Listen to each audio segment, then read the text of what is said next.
Argentina ব্রাজিলের football খেলাকে বাধা দেন, পারলে বিয়ে বাড়িতে ডিজে গানকে বাধা দেন, পারলে কমিউনিটি সেন্টারে বেগানা মেয়ের নাচকে বাধা দেন, পারলে রাস্তায় রাস্তায় বেপরদা মেয়েকে যাওয়া থেকে বন্ধ করেন, পারলে নিজের মেয়েকে বোরকা পরিয়ে বাসায় রাখেন। ঠিক কিনা জোরে কথা। একটা চিত্র তুলে ধরতে চাই।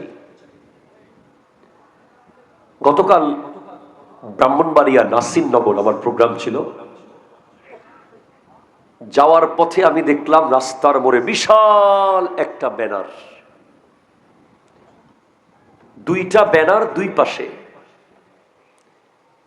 একটা ব্যানারে আর্জেন্টিনার সমস্ত প্লেয়ারের ছবি, আর একটা ব্যানারে ব্রাজিল।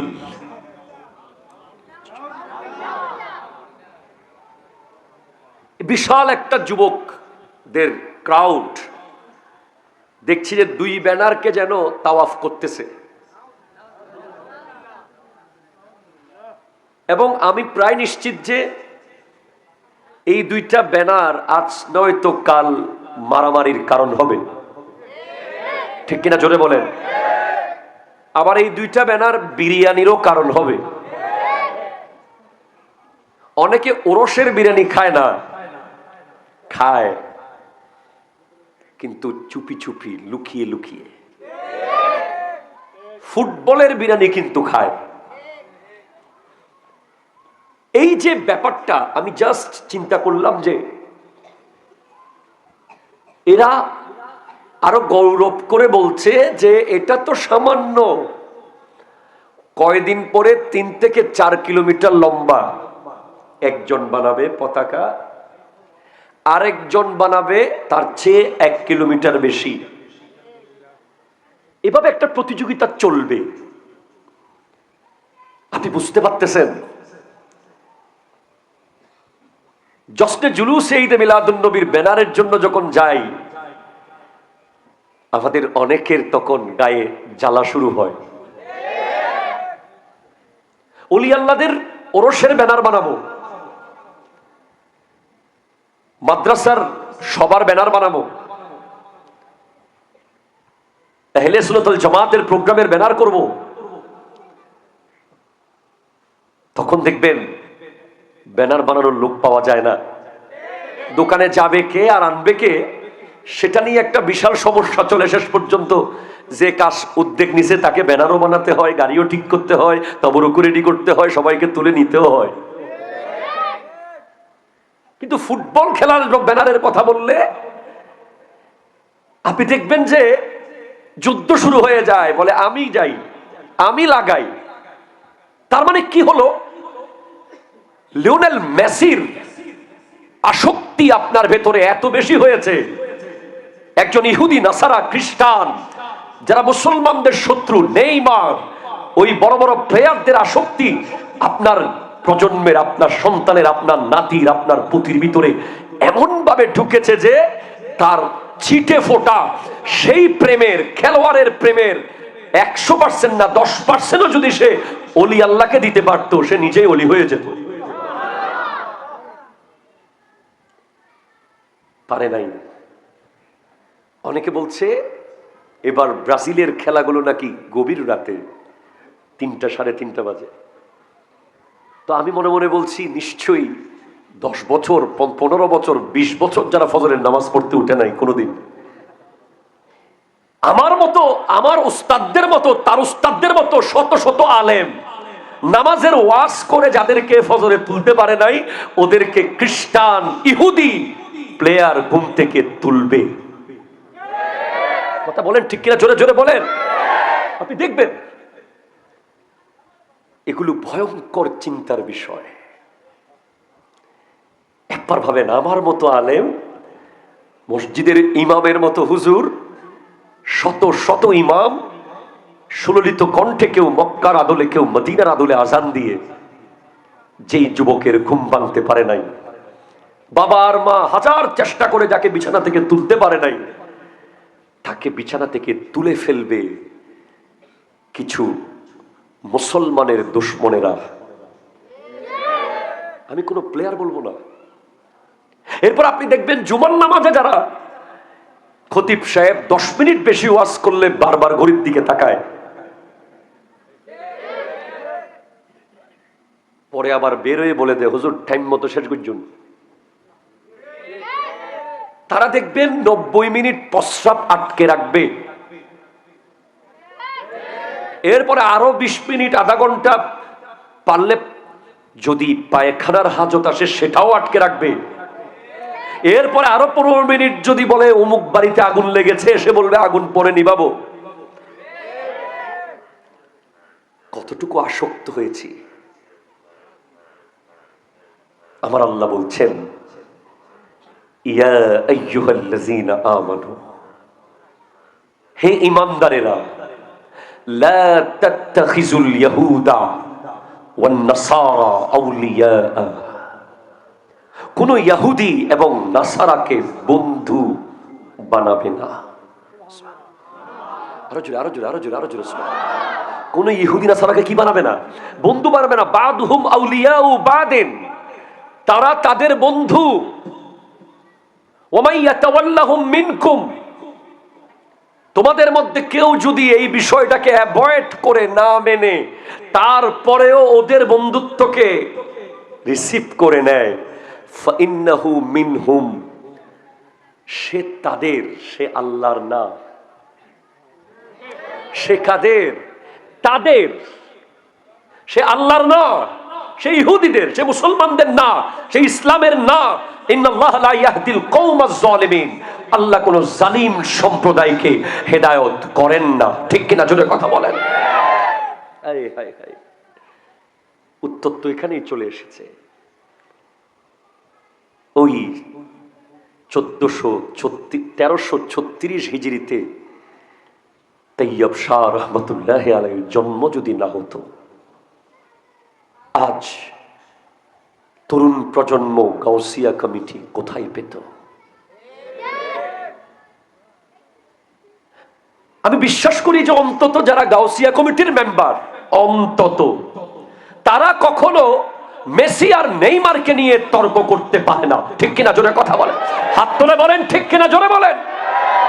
পারে না।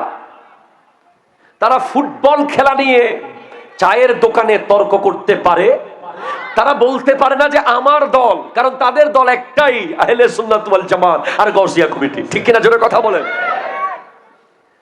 অনেকে বলে যে এবার আমার দল জিতবে। তোমার দল মানে? তোমার কিসের দল? তুমি কে? তোমার বাড়ি কই? তোমার চিনে কে? কোথায় আমেরিকায় খেলা হচ্ছে, কোথায় মেক্সিকোতে খেলা হবে, তুমি এখানে বসে আমার দল আমার দল আমার দল করতেছো। ওরে বোকা, ওরে গাধা, ওরে বদবখ্ত, তোমার দল সেগুলো না। তোমার দল হলো আহলে সুন্নাত ওয়াল জামাত, তোমার দল হলো গাউসিয়া কমিটি বাংলাদেশ। ঠিক কিনা? জোরে কথা বলেন। এই দল দিয়েছে আওলাদে রাসূল। আমি একটি হাদিস সবসময় পড়ি, এখনো পড়েছি, ভালো লাগে পড়তে। আপনি অবাক হবেন, আমার নবীজি ইরশাদ করছেন ইন্না লিল্লাহি তাআলা ইবাদান, আল্লাহর কাছে এমন কিছু বান্দা আছে আল্লাহর, ইহতাসসাহুম বিহাওয়াইজিন নাস, যাদেরকে আল্লাহ নির্ধারণ করেছেন মানুষের সমস্যা সমাধানের জন্য। ইয়াফজাউন নাসু ইলাইহিম ফি হাওয়াইজিহিম, মানুষ তাদের কাছে যাবে নিজের সমস্যা সমাধান করার কল্পে, তাদের দরবারে যাবে, তাদের কাছে যাবে, তাদের নিকটে যাবে। উলাইকা হুমুল আমিনুনা মিন আযাবিল্লাহ, তারা হলো আল্লাহর আযাব থেকে নিরাপদ। তারাও নিরাপদ, তাদের কাছে যারা যাবে তারাও নিরাপদ। পৃথিবীর মানুষকে আপনি টোটাল হিউম্যান বিইং, যত মানুষ আছে 3 ভাগে ভাগ করেন। এক দল মৃত, আর এক দলকে 2 ভাগে ভাগ করেন, এক দল সুস্থ আর এক দল অসুস্থ। ঠিক কিনা বলেন? এক দল কবরে আছে, আর কবরের উপরে যারা আছে তাদের মধ্যে এক দল সুস্থ আছে, আর এক দল আইসিইউতে আছে। আমি আর আপনি এখনো স্টিল সুস্থ আছি। এজন্য আমাদের অবশ্যই চিৎকার দিয়ে একবার বলা উচিত আলহামদুলিল্লাহ। আবার যারা সুস্থ আছে তাদের মধ্যে যদি আপনি ভাগ করেন, কেউ এই মুহূর্তে গীবতের মজলিসে আছে, কথা বলেন ঠিক কিনা? কেউ এই মুহূর্তে জুয়ার আড্ডায় আছে, কেউ এই মুহূর্তে কোনো বেগানার সংস্পর্শে আছে। আর আপনারা এই মুহূর্তে এমন মজলিসে আছেন যেখানে মারা গেলে শহীদ। আপনার এই বৈঠকটাই নিশ্চিত করে পাকিস্তানের সিরিকুটের সেই বিশ্ববিখ্যাত ব্যক্তিত্ব আল্লামা সিরিকুটির আগমন, তৈয়ব শাহ কিবলার রহমতুল্লাহ আলাইহির গমন আজ আপনাকে এখানে বসার ব্যবস্থা করেছে। এতটুকুতেই প্রোগ্রাম আপনি একটা সলিউশন পেতে পারেন। মহসেন আউলিয়া যদি না হতো, শাহী আমানত যদি না হতেন, শাহ গরিবুল্লাহ যদি না হতেন, আল্লাহর ওলিরা যদি না আসতেন এই দেশে, ইসলাম আসতো না। আর পরবর্তীতে আওলাদে রাসূলগণ যদি না আসতেন, মুসলমানের সন্তানরা সঠিক ইসলাম প্র্যাকটিস থেকে দূরে চলে যেত। ঠিক কিনা? জোরে কথা বলেন। যাওয়ার পথে আমি দেখলাম রাস্তার মোড়ে বিশাল একটা ব্যানার, দুইটা ব্যানার দুই পাশে। একটা ব্যানারে আর্জেন্টিনার সমস্ত প্লেয়ারের ছবি। একটু কি বলবেন? কিছু একটা তো বলেন। কি বলবেন? আউযুবিল্লাহ বলবেন না নাউযুবিল্লাহ বলবেন? এটা এতটুকু তো আপনারা বুঝেন। ফ্যানটা একটু কমিয়ে দেন, হালকা হালকা আসলে হবে। আর একটা ব্যানারে ব্রাজিল।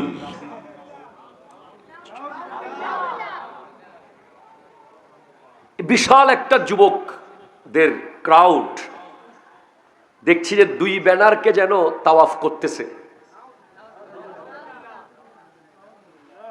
এবং আমি প্রায় নিশ্চিত যে এই দুইটা ব্যানার আজ নয়তো কাল মারামারির কারণ হবে। ঠিক কিনা? জোরে বলেন। আবার এই দুইটা ব্যানার বিরিয়ানিরও কারণ হবে। অনেকে ওরসের বিরিয়ানি খায় না, খায় কিন্তু চুপি চুপি, লুকিয়ে লুকিয়ে। ফুটবলের বিরিয়ানি কিন্তু খায়। এই যে ব্যাপারটা, আমি জাস্ট চিন্তা করলাম যে এরা আরো গৌরব করে বলছে যে এটা তো সামান্য, কয়দিন পরে 3 থেকে 4 কিলোমিটার লম্বা একজন বানাবে পতাকা, আরেকজন বানাবে তার চেয়ে 1 কিলোমিটার বেশি। এভাবে একটা প্রতিযোগিতা চলবে। আপনি বুঝতে পারতেছেন? জশ্নে জুলুসে ঈদে মিলাদুন নবীর ব্যানারের জন্য যখন যাই, আমাদের অনেকের তখন গায়ে জ্বালা শুরু হয়। ওলি আল্লাহদের ওরসের ব্যানার বানাবো, মাদ্রাসার সবার ব্যানার বানাবো, আহলে সুন্নাত ওয়াল জামাতের প্রোগ্রামের ব্যানার করব। তখন দেখবেন ব্যানার বানানোর লোক পাওয়া যায় না। দোকানে যাবে কে আর আনবে কে, সেটা নিয়ে একটা বিশাল সমস্যা চলে। শেষ পর্যন্ত যে কাজ উদ্যোগ নিছে তাকে ব্যানারও বানাতে হয়, গাড়িও ঠিক করতে হয়, তবরুকও রেডি করতে হয়, সবাইকে তুলে নিতেও হয়। কিন্তু ফুটবল খেলার ব্যানারের কথা বললে আপনি দেখবেন যে যুদ্ধ শুরু হয়ে যায়। বলে আমি যাই, আমি লাগাই। তার মানে কি হলো? লিওনেল মেসির আসক্তি আপনার ভেতরে এত বেশি হয়েছে, একজন ইহুদি নাসারা খ্রিস্টান যারা মুসলমানদের শত্রু, নেইমার, ওই বড় বড় প্লেয়ারদের আসক্তি আপনার প্রজন্মের, আপনার সন্তানের, আপনার নাতির, আপনার পুতির ভিতরে এমন ভাবে ঢুকেছে যে তার ছিটে ফোটা সেই প্রেমের, খেলোয়াড়ের প্রেমের 100% না 10%ও যদি সে ওলি আল্লাহকে দিতে পারত, সে নিজেই ওলি হয়ে যেত। পারে নাই। অনেকে বলছে এবার ব্রাজিলের খেলাগুলো নাকি গভীর রাতে 3টা, 3:30 বাজে। তো আমি মনে মনে বলছি, নিশ্চয়ই 10 বছর, 15 বছর, 20 বছর যারা ফজরের নামাজ পড়তে উঠে নাই কোনোদিন, আমার মতো, আমার উস্তাদদের মতো, তার উস্তাদদের মতো শত শত আলেম নামাজের ওয়াজ করে যাদেরকে ফজরে তুলতে পারে নাই, ওদেরকে খ্রিস্টান, ইহুদি প্লেয়ার ঘুম থেকে তুলবে। কথা বলেন ঠিক কিনা? জোরে জোরে বলেন। আপনি দেখবেন এগুলো ভয়ঙ্কর চিন্তার বিষয়।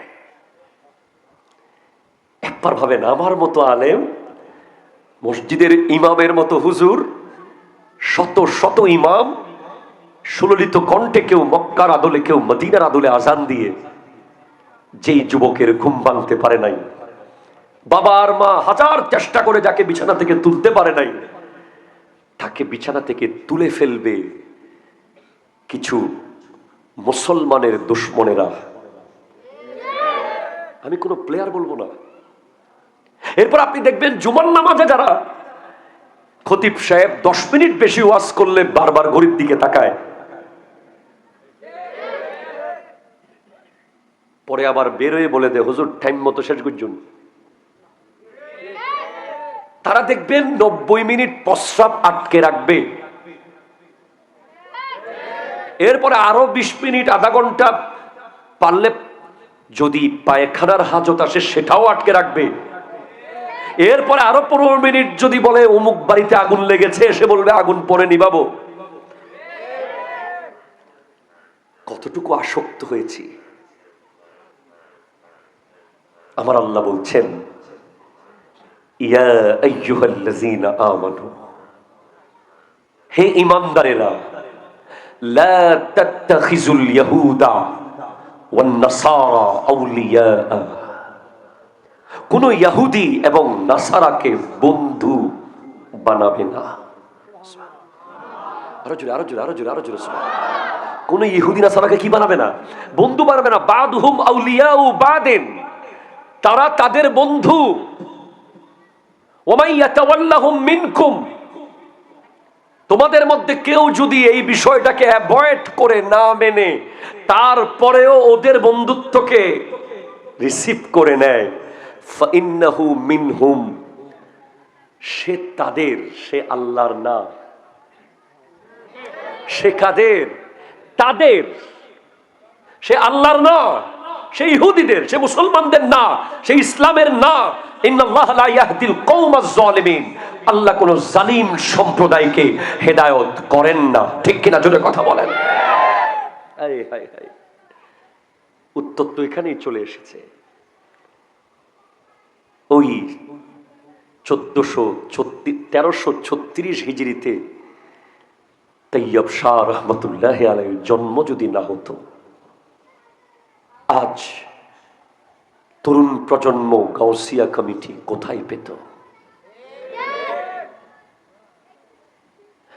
আমি বিশ্বাস করি যে অন্তত যারা গাউসিয়া কমিটির মেম্বার, অন্তত তারা কখনো মেসি আর নেইমারকে নিয়ে তর্ক করতে পারে না। ঠিক কিনা? জোরে কথা বলেন, হাত তুলে বলেন ঠিক কিনা, জোরে বলেন। পারে না। তারা ফুটবল খেলা নিয়ে চায়ের দোকানে তর্ক করতে পারে, তারা বলতে পারে না যে আমার দল, কারণ তাদের দল একটাই, আহলে সুন্নাত ওয়াল জামাত আর গাউসিয়া কমিটি। ঠিক কিনা? জোরে কথা বলেন। অনেকে বলে যে এবার আমার দল জিতবে। তোমার দল মানে? তোমার কিসের দল? তুমি কে?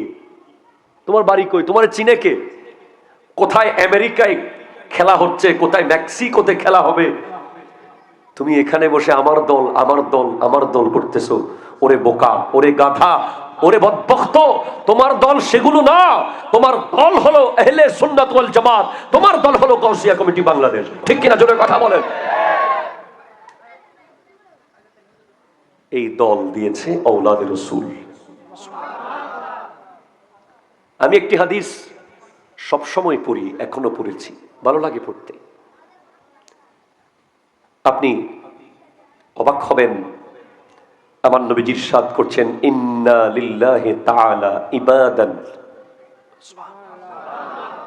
আল্লাহর কাছে এমন কিছু বান্দা আছে, আল্লাহর ইহতাসসাহুম বিহাওয়াইজিন নাস, যাদেরকে আল্লাহ নির্ধারণ করেছেন মানুষের সমস্যা সমাধানের জন্য।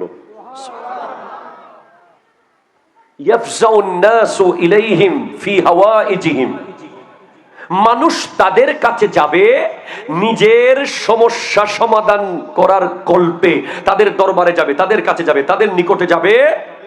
উলাইকা হুমুল আমিনুনা মিন আযাবিল্লাহ, তারা হলো আল্লাহর আযাব থেকে নিরাপদ, তারাও নিরাপদ, তাদের কাছে যারা যাবে তারাও নিরাপদ। Eco flat. আপনাকে কি আমি বলতে পারবো না সেরকম একজন ব্যক্তির নাম তৈয়ব শাহ? আমি কি আপনাকে সেটা বলতে, আপনি কি, কেন আপনি মানবেন না? কেন আপনি বিশ্বাস করতে চাইবেন না? কেন আপনি কটাক্ষ করবেন? কেন আপনি ওনাদের বিরুদ্ধে বলবেন? আপনি কি দেখেন নাই ওনারা এখানে থাকে না, ওনারা মাঝে মাঝে আসে। খুব ইম্পর্টেন্ট একটা তথ্য আমি দিতে চাই আজকে। আমাদের দেশে অনেক মানুষ বলে যে দরবারে শ্রীকুটের যারা পিরানে তরিকত, ওনাদের সোহবত পাওয়া যায় না। কি পাওয়া যায় না?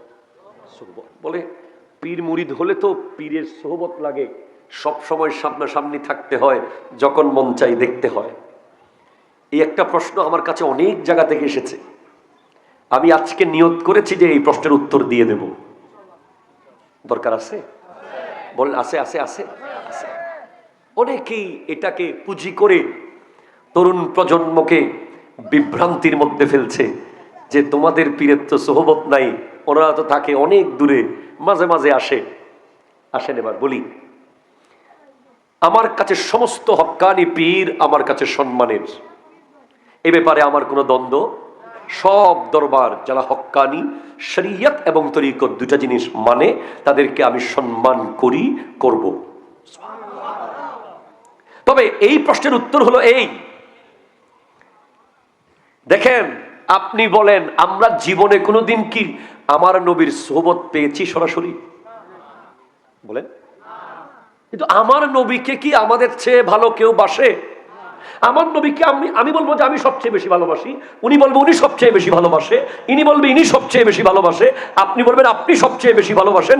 কোনোদিন সরাসরি দেখেন নাই, কিন্তু মোহাব্বতের মধ্যে এত বেশি যে জীবনটাও দিতে পারি। ঠিক কিনা জোরে কথা বলেন।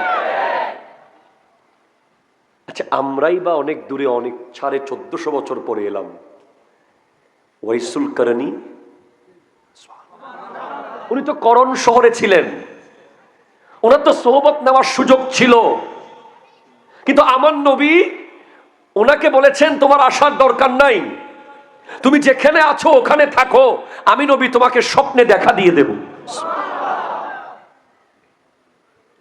এটা একটা লজিক। এরপর আপনি দেখেন সিদ্দিক আকবরকে আমরা কোনোদিন দেখি নাই, ফারুক আজমকে দেখি নাই, উসমান জুন্নুরাইন, মৌলা আলী, কোন সাহাবীকে আমরা দেখি নাই।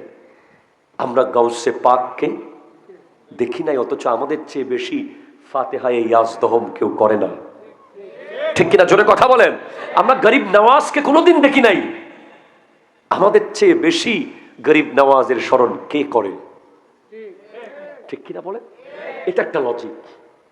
তার মানে কাউকে ভালোবাসার জন্য, কাউকে অনুসরণ করার জন্য ওনার সামনে বসে থাকা জরুরি নয়। সেকেন্ড যেটা ইম্পর্টেন্ট উত্তর, সেটা হলো ওনারা যদি এখানে নিয়মিত থাকতেন, আমাদের সবার ফোকাস থাকতো হুজুর। ঠিক কিনা জোরে বলেন না। মাদ্রাসাকে আর ফোকাস করা যেত না, সবাই হুজুরের কাছে আসতো, হুজুর থেকে দোয়া নিত, চলে যেত। মাদ্রাসা দেখতেন নিস্তালায় পড়ে আছে, এখন উঠতো না। আমরা অনেক মাদ্রাসা দেখতেছি, উদ্যোগ নেওয়া হয়েছে, বানানো সম্ভব হয় নাই। ঠিক কিনা বলেন। বানিয়ে ফেললেও চালানো সম্ভব হয় নাই। কিন্তু ওনারা এমন এক কথা বলেছেন যেটা বয়ানী সাহেব হুজুর শেষ সময়ে বলে গেছেন, মুঝে দেখনা হে তো মাদ্রাসা কো দেখো। আমাকে দেখতে চাইলে মাদ্রাসাকে দেখো।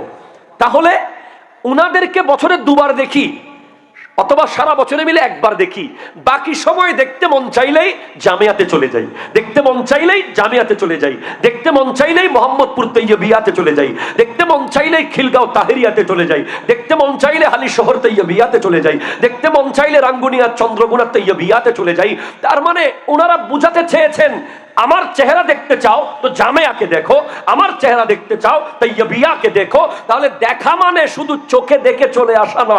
যারাই দেখতে গিয়েছে বলছে আমার একটা সন্তান জামিয়াতে দেব, বলছে আমি জামিয়ার এতিমখানায় এটা দেব, আমি জামিয়ার হিপসখানায় ওটা দেব, আমি জামিয়ার জন্য এই বিল্ডিং দেব, আমি তৈয়বিয়ার জন্য এটা করে দেব, আমি জামিয়া মহিলা মাদ্রাসার জন্য এই ছাদ করে দেব, আমি জামিয়া মাদ্রাসার জন্য এই ফ্যান দিয়ে দেব, এই টাকাগুলো দিয়ে দেব।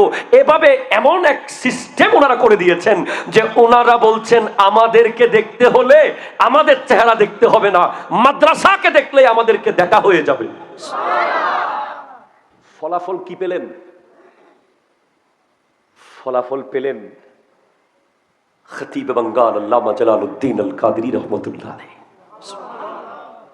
ফলাফল পেলেন শেরে মিল্লাত মুফতি উবাইদুল হক নাইমি রহমতুল্লাহ আলাইহি। ফলাফল পেলেন ফকিহে মিল্লাত আল্লামা মুফতি ওসিউর রহমান সাহেব কেবলা, যিনি কামিল পাশ করার পরের দিন কামিলের ক্লাস নিয়েছেন। ফলাফল পেলেন মুফতি কাজী আব্দুল ওয়াজিদ সাহেব কেবলা মুদ্দাজিল্লুহুল আলী, যুগের আবু হানিফা। ফলাফল পেলেন সাইক্লোপিডিয়া অফ হাদিস আল্লামা হাফেজ সুলাইমান আনসারী সাহেব কেবলা মুদ্দাজিল্লুহুল আলী। ফলাফল পেলেন, এখনই কল করতেছিলেন আমাকে, মাহফিলের পরে আমি হুজুরকে কল দেব, আল্লামা আবুল কাশেম ফজলুল হক সাহেব কিবলা মুদ্দাজিল্লাহ। ফলাফল পেলেন আল্লামা জসিমউদ্দিন আল আজহারী সাহেব কিবলা মুদ্দাজিল্লাহ আলী। এভাবে ফলাফল বলতে বলতে আমার এরকম 50টা মাহফিল শেষ হয়ে যাবে, ফলাফল শেষ হবে না। ওনারা মুরিদ বানানো মূল উদ্দেশ্য নয়, ওনাদের মূল উদ্দেশ্য আলেম বানানো। মূল উদ্দেশ্য, মূল মিশন, কাম করো, दीन को बचाओ, इस्लाम को बचाओ, सच्चा आलेम तैयार करो, सच्चा आलेम तैयार करो। मुरीद एमनिते হয়ে যাবে, মুরিদ এমনিতে হয়ে যাবে। কোটি কোটি মুরিদ থেকে কি লাভ যদি মুরিদদের ঈমান বাঁচানো না যায়? কোটি কোটি মুরিদ থেকে কি লাভ যদি মুরিদ ও মুরাদের দলিল দেওয়া না যায়? কোটি কোটি মাজার থেকে কি লাভ যদি সেই মাজারের এভিডেন্স প্রমাণ বাতিলের সামনে পেশ না করা যায়? ওনারা যেই মিশন করেছেন হক্কানি আলেম বানানোর মিশন, সেটার উদ্দেশ্য ছিল কিয়ামত পর্যন্ত পীর আর মুরিদের ব্যাপারে দলিল দিয়ে বিশ্বে সেটাকে প্রমাণ করে রাখা। আজকে পুরো বাংলাদেশ যদি আটকে যায় কোন দলিল দিয়ে, কোথায় যাবে? একটু বলেন, আরো জুড়ে বলেন। জামিয়াতে আসতে হবে ইনশাআল্লাহ। আমার বিশ্বাস যে জামিয়া সেই আকাইদ আহলে সুন্নাতের সেই বিষয়ের দলিল দেওয়ার মতো রসদ জামিয়াতে আছে। আপনার ভালো লাগে না? একটু আপনার মনে একটা মানসিক শান্তি লাগে না? জামিয়া আছে। একজন সুন্নি হিসেবে আপনি যখন ঘুমান চোখ বন্ধ করে, চারপাশ থেকে বাতিলের আক্রমণ যখন আপনি শোনেন, আপনার আইকনিক লিডার, আইকনিক লিডার বলা হয় যার এমন একটা গোল থাকবে যে উনি দুনিয়া থেকে চলে যাওয়ার পরেও ওনার মিশন চলতে থাকবে। একটু জোরে বলেন সুবহানাল্লাহ। লিডার অনেক আছে আমাদের সমাজে। কেউ 3 দিন লিডার, কেউ 1 সপ্তাহের লিডার, কেউ 1 বছরের লিডার, কেউ 5 বছরের লিডার, কেউ 10 বছরের লিডার। চেয়ার থেকে চলে যাওয়ার পর আর তার কোনো খবর। আসল লিডার হলো সে যিনি দুনিয়া থেকে চলে যাওয়ার 34 বছর পরেও মনে হচ্ছে উনি এখনো আছে। ঠিক কিনা? জোরে কথা বলেন। এবার 34তম ওরস হুজুর কিবলার হবে। জামিয়ার মাঠে ইতিমধ্যে চলছে আজিমুশান ব্যাপার স্যাপার। আইকনিক লিডার যাকে বলা হয় তার মধ্যে কোনো ফেক কিছু থাকবে না। আইকনিক লিডার তাকে বলা হয় যিনি অর্ডার দেয় না, নিজে করে আগে। একটু জোরে বলেন না সুবহানাল্লাহ। নিজে করে। আইকনিক লিডার তাকে বলা হয় যিনি তার কর্মীদের মাঝে সততা, স্পষ্টতা, স্বচ্ছতার মাধ্যমে টিকে থাকে। আইকনিক লিডার বলা হয় যিনি লিডারশিপ জোর করে কেড়ে নেন না, যিনি জোর করে লিডারশিপ নিয়ে নেন না, ক্ষমতা দিয়ে নেন না, যাকে কোনো অপশন না থাকার কারণে লিডারের দায়িত্ব দিতে হয়। তাইয়্যিব শাহ রাহমাতুল্লাহি আলাইহি ওনার ব্যাপারে আরেকটা শব্দ বলতেই হবে, উনি হলেন জামানার মুজাদ্দিদ। আমার নবী স্পষ্ট বলছেন, ইন্নাল্লাহা ইয়াবআসু লিহাযিহিল উম্মতি আলা রাসি কুল্লি মিয়াতি সানাতিন মান ইউজাদ্দিদু লাহা দীনাহা। আল্লাহ প্রত্যেক 100 বছরের মাথায় এমন একজনকে পাঠান যিনি আল্লাহর এই দ্বীনকে সংস্কার করেন। নতুন রাস্তা বানান না, বরং বানানো রাস্তাকে কোনো জায়গায় ভেঙে গেলে সেটা ঠিক করে দেন। আনোয়ারা থেকে, চট্টগ্রাম থেকে আনোয়ারার যে রাস্তা, সেটা হয়তো কোনো এককালে তৈরি হয়েছিল ছোট্ট আইল, সেখান থেকে সেটা আর একটু মোটা হয়েছে, তারপর আর একটু বড় হয়েছে, তারপরে সলিন হয়েছে, তারপরে পিচডালা হয়েছে। রাস্তা পরিবর্তন হয় নাই, যেটা ছিল সেটা আছে। যুগে যুগে শুধু সেটাকে সংস্কার করা হয়েছে, সেটাকে মডিফাই করা হয়েছে। সেইভাবে আমার নবীর দিয়ে যাওয়া রাস্তা, সাহাবায়ে কেরামের দেখিয়ে যাওয়া রাস্তা, আহলে বাইত রাসূলের দেখিয়ে যাওয়া রাস্তা, সেই রাস্তাকে যুগে যুগে যদি কোনো বাতিল, কোনো মুনাফিক, কোনো বেঈমান এসে সেখানে রাস্তা ভেঙে ফেলতে চায়, রাস্তা কেটে ফেলতে চায়, মুজাদ্দিদরা এসে রাস্তাকে আবার সংস্কার করে দেয়। তেমন একজন মুজাদ্দিদের নাম হলো তাইয়্যিব শাহ রাহমাতুল্লাহ আলাইহি। জোরে বলেন সুবহানাল্লাহ। মুজাদ্দিদের যোগ্যতা কি? বিশ্ববিখ্যাত লেখক, বিশ্ববিখ্যাত মুফাসসির, হাদিস বিশারদ আল্লামা জালালউদ্দিন সুয়ুতী রাহমাতুল্লাহ আলাইহি। ওনার বাড়ি কি চিটাং, ঢাকা, বাংলাদেশ, মিশর। যার তাফসীর জালালাইনের একটি অংশ, 15 পারার লেখক উনি। একটু জোরে বলেন না সুবহানাল্লাহ। ওনার একটা কিতাব আছে মিরকাতুস সৌদ ফি শারহি সুনানি আবি দাউদ।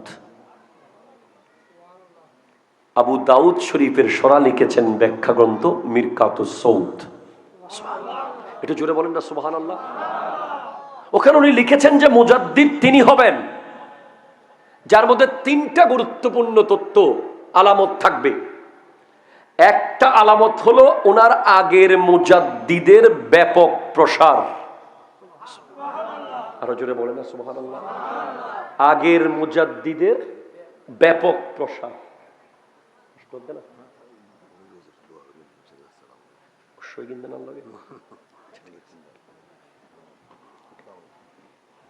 দু নম্বর যোগ্যতা হলো উনি 2টা শতাব্দীকে স্পর্শ করবেন।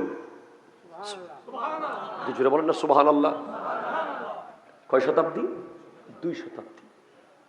3 নম্বর যোগ্যতা হলো ওনার এমন সংস্কার থাকবে যেটা আনপ্যারালাল, যেটার সাথে আর কেউ কোনো কিছু টক্কর দিয়ে পারবে না, শুধু ওনার সংস্কারের সাথে যুক্ত হবে, সহযোগী হবে, প্রতিযোগী না। 3টা আল্লামা তাইয়্যিব শাহ রাহমাতুল্লাহ আলাইহির কাছে 3টাই পাওয়া গেছে। মুজাদ্দিদের লিস্ট আপনি নেন। প্রথম শতাব্দীর মুজাদ্দিদ হযরতে ওমর ইবনে আব্দুল আজিজ, দ্বিতীয় ইমাম আহমদ ইবনে হাম্বল, তৃতীয় ইমাম নাসাই, চতুর্থ ইমাম বাইহাকি, পঞ্চম ইমাম গজালি, ষষ্ঠ ইমাম ফখরুদ্দিন রাজি, সপ্তম ইমাম তাকিউদ্দিন সুবকি, অষ্টম ইবনে হাজার আসকালানি, নবম জালালউদ্দিন সুয়ুতি, দশম মোল্লা আলী কারি, 11তম শেখ আহমদ সরহিন্দি ফারুকি মুজাদ্দিদে আলফে সানি, 12তম হযরতে শাহ মহিউদ্দিন আওরঙ্গজেব, 13তম শেখ মুহাক্কিক আলাল ইতলাক শাহ আব্দুল হক মুহাদ্দিস দেহলভী, 14তম আলা হযরত ইমাম আহমদ রেজা খান ফাজিলে বেরলভী, আর 15তম মুজাদ্দিদ হলেন আল্লামা সৈয়দ মুহাম্মদ তৈয়ব শাহ রহমতুল্লাহ আলাইহি। আল্লাহু আকবার। ইয়া রাসূল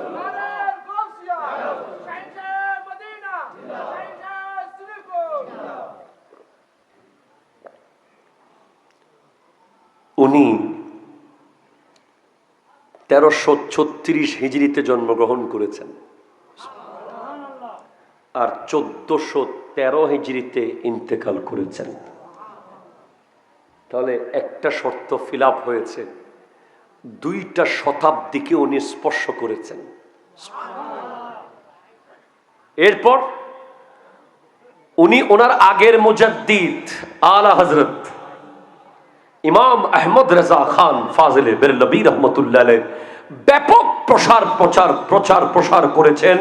উনি জামিয়ার অ্যাসেম্বলিতে সবসে আলা वो वाला हमारा नबी सबसे बाला वो वाला हमारा नबी পড়ার অর্ডার, আদেশ, নিয়ম চালু করেছিলেন আল্লামা তৈয়ব শাহ রহমতুল্লাহ আলাইহি।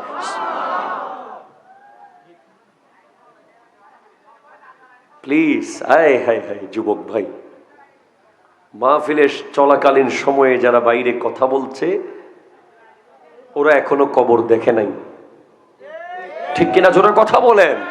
ওদের সাহস অনেক বেশি। আপনারা যদি পারেন ওনাদেরকে একটা কবর করে দেখাই দিয়েন।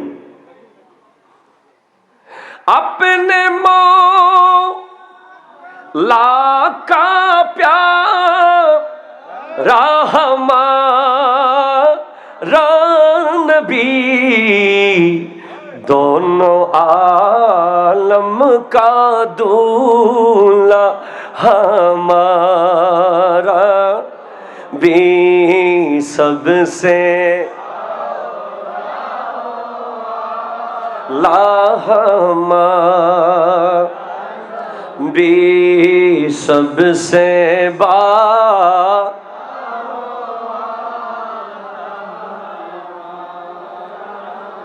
खल्क से औलिया औलिया से रसूल और रसूलों से आला हमार। जोरे जोरे सबसे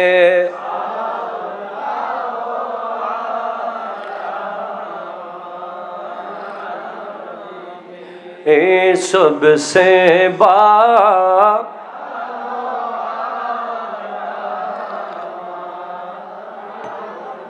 खल्क से लामकान तक उजाला है जिसको वो है हर मकान का उजाला हमारा नबी। गमज़दों को रज़ा मुशद्ददी जी कहे बेकसों का सहारा हमारा बेजुरे सबसे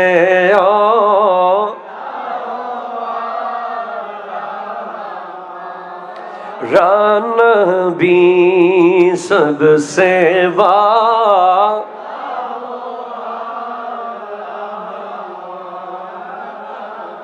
একটু চিৎকার দিয়ে বলবেন না সুবহানাল্লাহ। জামিয়াতে বছরে যত দিন ক্লাস হবে তত দিন ইমাম আহমদ রেজার নাম উচ্চারিত হবে। আপনি কি বুঝলেন? এমন জায়গায় সেট করে দিয়েছেন আগের মুজাদ্দিদকে। এখান থেকে বুঝতে হয় বড়র সম্মান।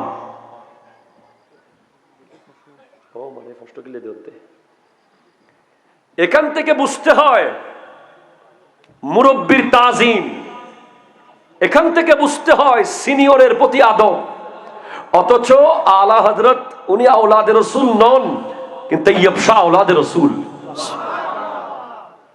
ইনি যদি হিসেব করি ইনার মকাম কম নয়, কিন্তু আহমদ রেজা খান ফাজিল বেরলভী রহমতুল্লাহ আলাইকে এত বেশি সম্মান দিয়েছেন। বাবা আহমদ রেজা খান ফাজিলে বেরলভী রহমতুল্লাহ আলাইহির মসলকের উপরে জামিয়া বানিয়েছেন আল্লামা সিরিকুটি, আর তাইয়্যিব শাহ রহমতুল্লাহ আলাইহি অ্যাসেম্বলির ভিতরে এমন ভাবে সবচেয়ে আলা ঢুকিয়ে দিয়েছেন যে প্রতিদিন জামিয়ার ছাত্ররা কোরআন হাদিস ফিক ফতোয়া পড়ার আগে আহমদ রেজার কথা স্মরণ করে তারপর ক্লাসে যাবে। আমার নবীর নাত তো আসি। এরপরে ওনার তো হস্টন্নবাজি ইন হলো নতুন হতা ন। সূরা ফাতিহা প্রতিদিন পড়তেছি মসজিদে। কেউ কোনোদিন বলছে নাকি হুজুর আজকে আর একটা পড়েন না? বলতে পারছে কেউ? বলবে কোনোদিন? 365 দিন 5 ওয়াক্ত নামাজে সূরা ফাতিহা আছে না নাই? প্রতি ওয়াক্তে। কারবালার ওয়াজ জীবনে কোনোদিন নতুন করে আরেকটা কারবালা বানানো সম্ভব? এর পরেও 10 দিন ব্যাপী জন্মের পর থেকে দেখতেছি। সেইভাবে আল্লাহর ওলিদের তাসকারাগুলো তেমন নতুন কিছু নাই সেখানে, জিনিস একই, কিন্তু প্রত্যেক বছরই মজা লাগে। কারণ ওয়াজিক্রুস সালিহিনা কাফারা, ওলি আল্লাহ স্মরণ করবেন, আপনার গুনাহগুলো ঝরে ঝরে পড়ে যাবে। আপনার মধ্যে একটা প্রেম আসবে, একটা দরদ আসবে। অনেক দূরে যাচ্ছিলেন, আবার টেনে নিয়ে আসা হবে। মনে রাখবেন, গাউসিয়া কমিটি বাংলাদেশ এটা একটা সংগঠন হলেও আমি মাঝে মাঝে বলি যে এটা একটা রশির নাম, যেটা একজন যুবককে বেঁধে নিয়ে আসে। এই মাহফিলও সেরকম, যেখানে বলছিলাম তাইয়্যিব শাহ রহমতুল্লাহ আলাইহি অ্যাসেম্বলিতে সবসে আলা ও আলা হামারা নবী। এবার ওনার সংস্কারের মধ্যে আসি। ওনার আনপ্যারালাল তাজদীদ, আনপ্যারালাল রিফরমেশন, আনপ্যারালাল সংস্কার, যেটা পৃথিবীর কেউ বিট করতে পারবে না। গোটা বিশ্ব সেটাকে মেনে নিয়েছে এবং প্রতি বছর নতুন নতুন কান্ট্রি মেনে নিচ্ছে। এক বছর শুনেছি 80টা দেশ করেছে, পরের বছর শুনলাম 100টা দেশ করেছে, তারপরের বছর 121টা। এমনকি ভারতের দেওবন্দের বিশাল একটা অংশ পর্যন্ত গত বছর জশ্নে জুলুসে ঈদে মিলাদুন নবী করেছে। জশ্নে জুলুসে ঈদে মিলাদুন নবী আল্লামা তাইয়্যিব শাহ রহমতুল্লাহ আলাইহি আনপ্যারালাল রিফরমেশন, সংস্কার, যেটার বিরোধিতা করার সুযোগ নাই, যেটার বিরুদ্ধে যাওয়ার কোনো সুযোগ নাই, যেটার প্রতিযোগী হওয়ারও সুযোগ নাই। সহযোগী হবেন, শান বাড়বে, ইজ্জত বাড়বে, নবীর মুহাব্বত বাড়বে।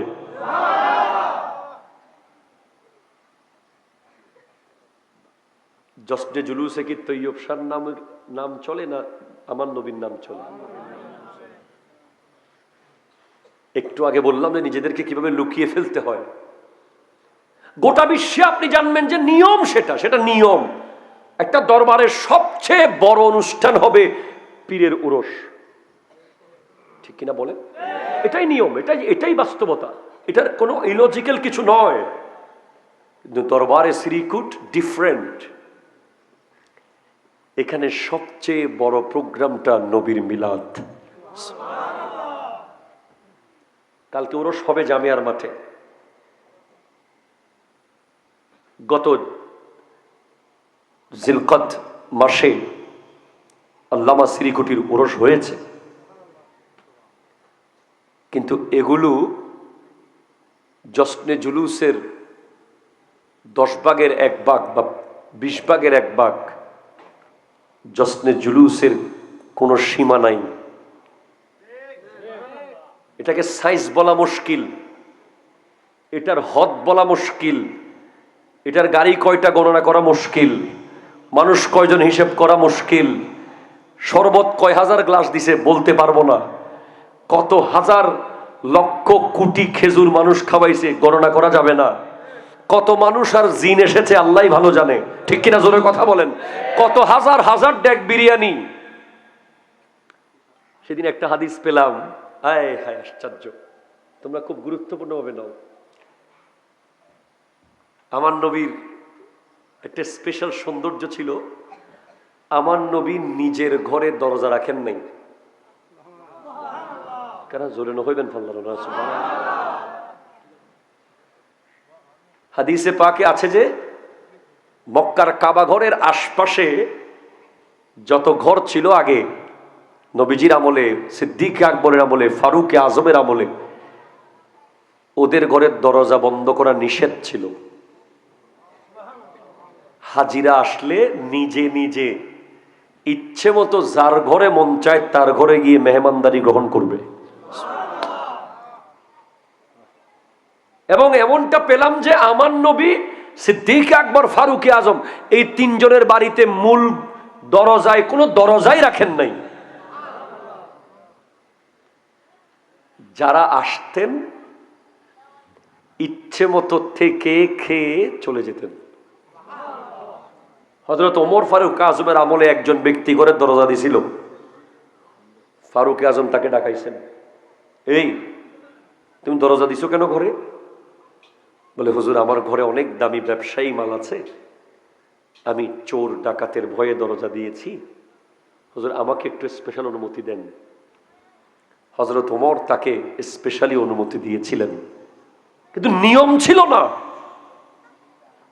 ইসলাম কেমন ছিল? ঘরের দরজা দিতে হয় নাই কারণ চোরও ছিল না। একটু জোরে বলেন না ভাই সুবহানাল্লাহ।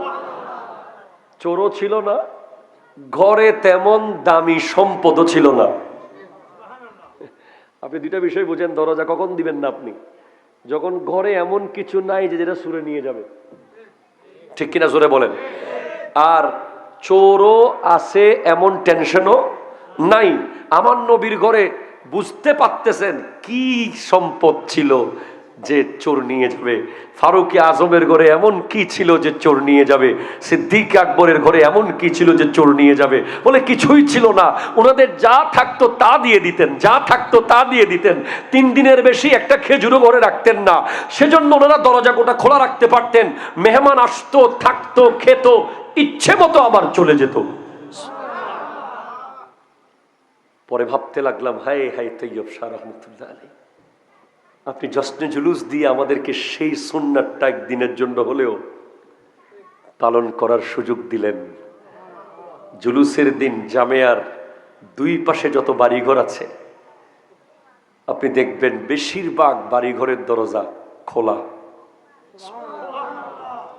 আপনাদের যাদের মন চায় গিয়ে নিজে যদি বসে নামাজ পড়েন, ওযু করেন, সবাই যা পারে, কেউ বেডশিট দিয়ে দিচ্ছে, কেউ যায় নামাজ দিয়ে দিচ্ছে, কেউ ওযুর পানি দিয়ে দিচ্ছে, কেউ খাবার দিচ্ছে, কেউ শরবত দিচ্ছে। কে আপনি দেখার সুযোগ নাই। জুলুসে এসেছেন মানেই আপনি আশিকে রাসূল।